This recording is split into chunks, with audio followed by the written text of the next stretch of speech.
first one, of course, is how can I find the time to write? Okay, how can you find the time to write? The answer is simply you have to be, well, the easiest way to put it is that there's a thing called the work equation, which is not really an equation, it's a model of how we arrange to get to work, or how much work we can produce. A lot of it has to do with having enough motivation to overcome the difficulty of what we're doing. Once you get over that little part of it, that's not a little part, that's the biggest part, then all of a sudden you've got little tiny fixes that you can do. But 80-odd%, 90-odd% of your problems are going to be in either motivation, so in other words, being motivated enough to overcome the problems associated with writing, or reducing the amount of work involved in writing.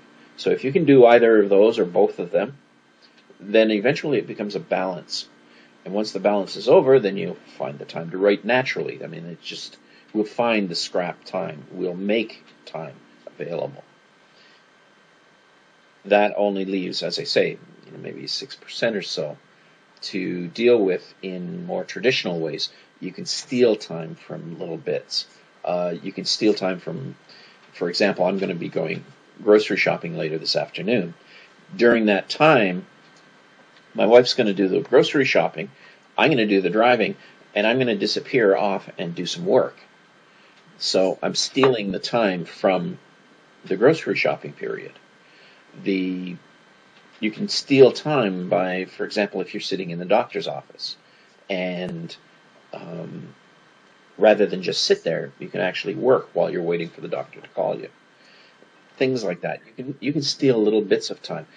And the truth is, that's where 99% of your time-oriented problem occurs. The rest of it, the 96% of what shows up as time problems, is actually in either your motivation or the difficulty you find in writing.